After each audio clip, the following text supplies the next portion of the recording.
Time ಇರಲಿಲ್ವಲ್ಲ.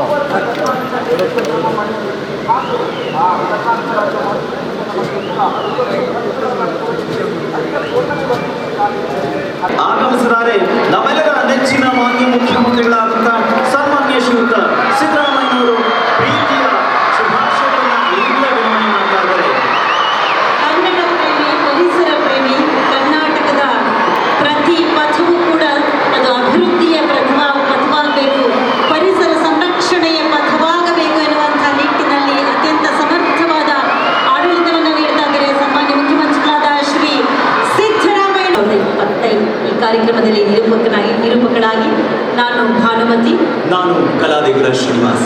ಪ್ರಕೃತಿಯಂತೆ ಆಚರಣೆಯ ಮುಖ್ಯ ವಾಕ್ಯ ಘೋಷಣೆ ಆಗಿರ್ತಕ್ಕಂಥ ಪ್ಲಾಸ್ಟಿಕ್ ಮಾಲಿನ್ಯವನ್ನು ಅಂತ್ಯಗೊಳಿಸೋಣ ಅನ್ನೋ ವಾಕ್ಯವೊಂದಿಗೆ ಇವತ್ತಿನ ಕಾರ್ಯಕ್ರಮದಲ್ಲಿ ಹಾಜರಿರ್ತಕ್ಕಂಥ ಶ್ರೀ ಸಿದ್ದರಾಮಯ್ಯ ಸಾಹೇಬರನ್ನ ಹೃತ್ಪೂರ್ವಕವಾಗಿ ಸ್ವಾಗತ ಬಯಸ್ತೇನೆ.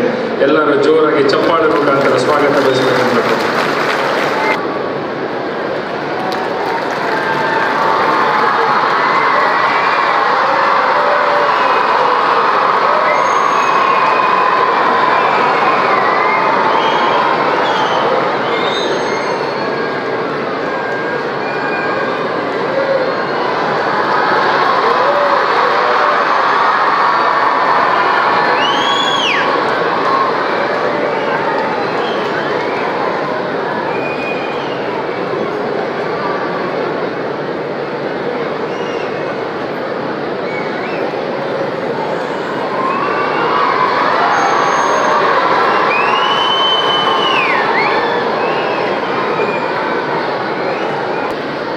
ನಾಡಿಗೆ ಎಲ್ಲ ವಿಚಾರವನ್ನು ಪ್ರಚಾರ ಮಾಡತಕ್ಕಂಥ ಪ್ರಾಮಾಣಿಕ ಪ್ರಯತ್ನಕ್ಕೆ ಈ ಕಾರ್ಯಕ್ರಮದಲ್ಲಿ ಮಾಡ್ತಾರೆ. ಇಂದು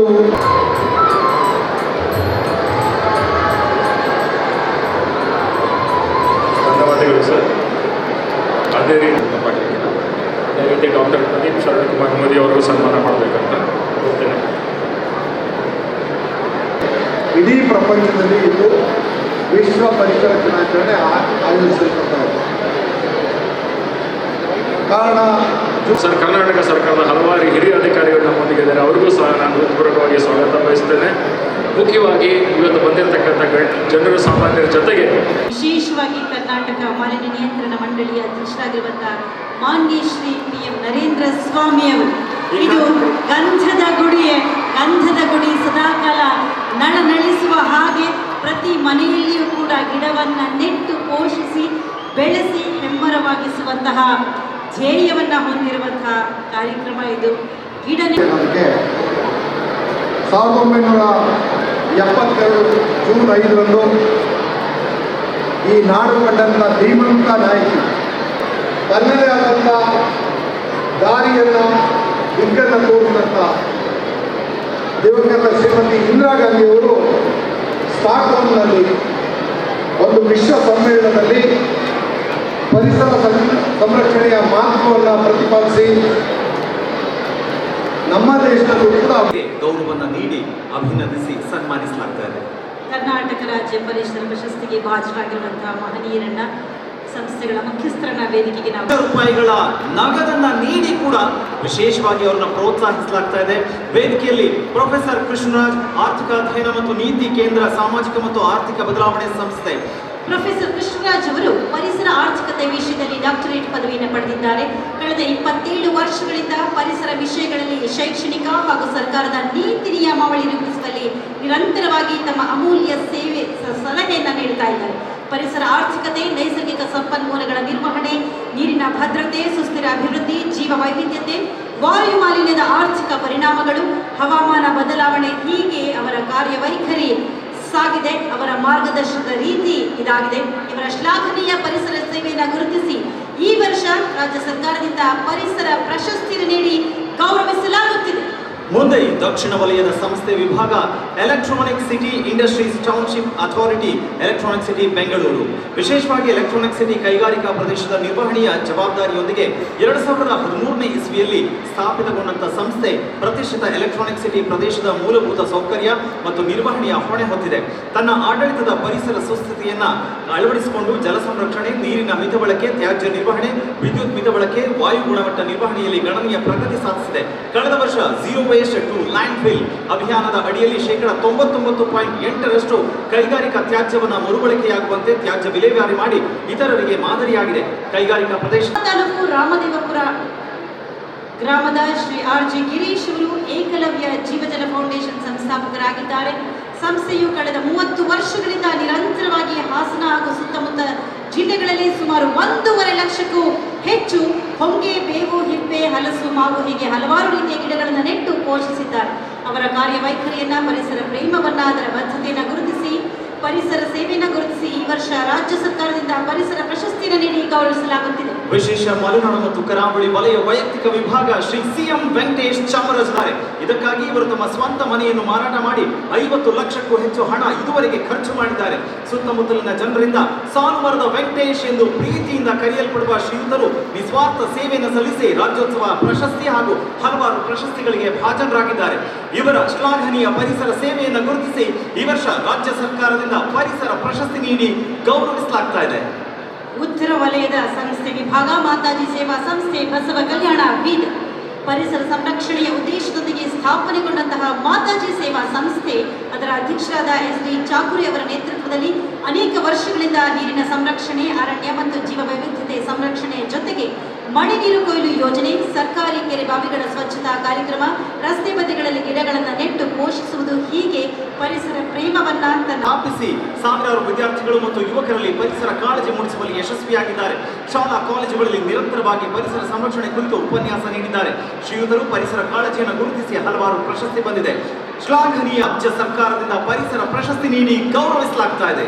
ಅಭಿನಂದಿಸೋಣ ಮತ್ತೊಮ್ಮೆ ಈ 6 ಜನ ಸಾಧಕರನ್ನ ನಮ್ಮ ಚಪ್ಪಾಳೆಗಳ ಮೂಲಕ.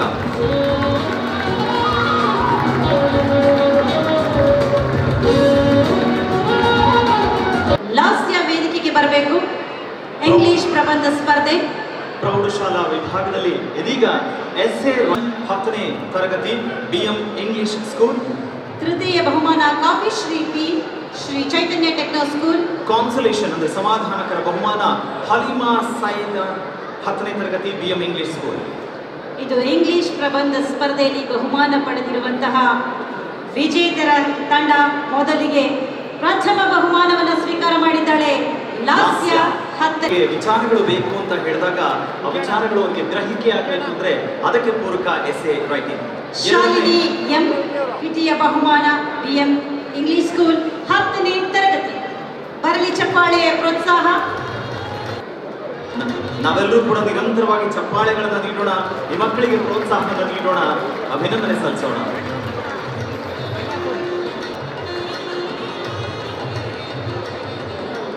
ಮುಂದಿನ ಸ್ಪರ್ಧೆ ಕನ್ನಡ ಪ್ರಬಂಧ ಸ್ಪರ್ಧೆ.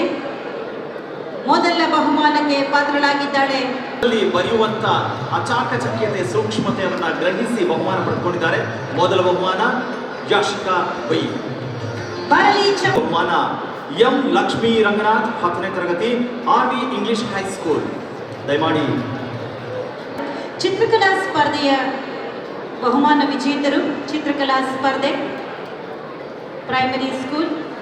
ಮೊದಲಿಗೆ ಮೊದಲ ಬಹುಮಾನ ಹಿತಾ ಸುಕೃತಿ JS 4ನೇ ತರಗತಿ Anveshana Montessori Hennur garden Bengaluru. S Kadambi Vidya Kendra Basaveshwara Nagar Bengaluru. ನಿಮ್ಮ ಮುಂದೆ ಇದೀಗ ಪೂರ್ವಿ ಪಿ. ಮೂರನೆಯ ಬಹುಮಾನ P. Roma Mrinalini LKG Sophia high school. ಯಾರಿಗಿಲ್ಲ ಈ ಭಾಗ್ಯ. ಇಂಥದೊಂದು ಪ್ರೋತ್ಸಾಹ ಮಕ್ಕಳಿಗೆ ಅತ್ಯಂತ ಅವಶ್ಯಕ. ಹಾಗೆ ಮೂರನೇ ಬಹುಮಾನ P Roma Mrinalini LKG Sophia high school. ಹಾಗೆ ಮುಂದೆ ಸಮಾಧಾನಕರ ಬಹುಮಾನ ಬಸವರಾಜ್ 1ನೇ ತರಗತಿ ಎವಬ್ರೈಟ್ ಹೈಸ್ಕೂಲು. ದಯಮಾಡಿ ಸಮಾಧಾನಕರ ಬಹುಮಾನವನ್ನು ಪಡೆದಂತ ಬಸವರಾಜ್ ವೇದಿಕೆಯಲ್ಲಿ ಬಹುಮಾನವನ್ನು ಸ್ವೀಕರಿಸ್ತಾ ಇರೋದು. ಈ ಪುರಾಣಿ ಮಕ್ಕಳ ಮನಸ್ಸು ಎಷ್ಟು ನಿಷ್ಕಲ್ಮಶವಾಗಿರುತ್ತೆ, ಅದಕ್ಕೆ ನೋಡಿ ಪೂರಕವಾಗಿ ನರೇಂದ್ರ ಸ್ವಾಮಿ ಸರ್ ಅವ್ರನ್ನ ಎತ್ಕೊಂಡು ಆ ಬಹುಮಾನಗಳನ್ನ ಕೊಡೋದಕ್ಕೆ ವಿಶೇಷವಾಗಿ ನೀಡ್ತಾ ಇದ್ದಾರೆ. ಮಿಡ್ಲ್ ಸ್ಕೂಲ್ನಲ್ಲಿ ಚಿತ್ರಕಲಾ ಸ್ಪರ್ಧೆಯಲ್ಲಿ ವಿಜೇತರಾಗಿರುವಂತವರು ಮೊದಲ ಬಹುಮಾನ ಕಾವ್ಯ ಲಕ್ಷ್ಮಿ ಸಂದರ್ಶನ್. ಜೀವಿ ಪರಿಸ್ಥಿತಿ ಮತ್ತು ಪರಿಸರ ಇಲಾಖೆ ರೂಪಿಸಿರುವಂತಹ ಪುಸ್ತಕ ತುಂಬಿತು 2 ವರ್ಷ ಹಸಿರು ಸಂರಕ್ಷಣೆಯ ಹರ್ಷ. ಬರಲಿ ನಿಮ್ಮೆಲ್ಲರ ವತಿಯಿಂದ ಚಪ್ಪಾಳೆ. ಇದೀಗ ವೇದಿಕೆಯಲ್ಲಿ ಲೋಕಾರ್ಪಣೆ ಆಗ್ತಾ ಇರುವಂತಹ ಪುಸ್ತಕ ಮಾಹಿತಿ ಕಣಚ. ವಿಶೇಷ ಪರಿಸರ ದಿನ, ವಿಶ್ವ ವನ್ಯಜೀವಿ ದಿನ, ಅಂತಾರಾಷ್ಟ್ರೀಯ ಅರಣ್ಯ ದಿನ, ವಿಶ್ವ ಆನೆ ದಿನ ಇರ್ತೀವಿ.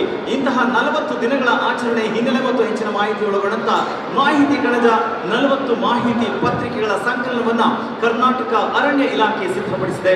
ಅದನ್ನ ಮಾನ್ಯ ಮುಖ್ಯಮಂತ್ರಿಗಳಾದಂತಹ ಸಿದ್ದರಾಮಯ್ಯನವರು ಲೋಕಾರ್ಪಣೆಯನ್ನ ಮಾಡಿಕೊಟ್ಟಿದ್ದಾರೆ. ನಿಮ್ಮೆಲ್ಲರ ಸಾಕ್ಷಿಯಲ್ಲಿ ಇದೀಗ ಬಿಡುಗಡೆಗೊಂಡಿದೆ ಮಾಹಿತಿ ತುಂಬಿತು 2 ವರ್ಷ ಹಸಿರು ಸಂರಕ್ಷಣೆಯ ಹರ್ಷ.